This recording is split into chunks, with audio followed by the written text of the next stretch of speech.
CPM എന്ന് പറയുന്ന party അടിസ്ഥാനപരമായി അയ്യപ്പനിലോ ഏതെങ്കിലും ഹിന്ദു ദൈവങ്ങളിലോ വിശ്വാസമുള്ളവരല്ല. അവർക്ക് ഈ വിശ്വാസങ്ങൾ നശിച്ചു കാണണമെന്ന് മാത്രമേ ആഗ്രഹമുള്ളൂ. ആദ്യകാലം മുതലേ തന്നെ അത്തരത്തിലൊരു നിലപാടാണ്. ഒരമ്പലം കൊത്തിക്കളച്ച് കപ്പയിട്ടാൽ അത്രയും നാട് നന്നാകും എന്ന് വിശ്വസിക്കുന്ന പ്രത്യയശാസ്ത്രപരമായി വിശ്വസിക്കാൻ ബാധ്യതയുള്ള ഒരു പ്രസ്ഥാനമാണത്.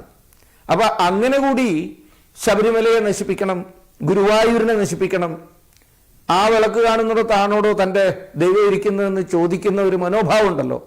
ആ മനോഭാവത്തിൽ അടങ്ങുന്നുണ്ട് തികഞ്ഞ പുച്ഛം, തികഞ്ഞ അവഗണന, അവഹേളനം. കേരളത്തിലെ ഹിന്ദു സമൂഹത്തെ, അവരുടെ ആരാധനാ സംവിധാനത്തെ തകർത്തെറിയാൻ കഴിയുന്നതിൻ്റെ എല്ലാ കാര്യങ്ങളും പയറ്റുകയാണ് CPM-ന്റെ നേതൃത്വത്തിലുള്ള ഭരണകൂടം എന്ന് നമുക്ക് മനസ്സിലാവുകയാണ്.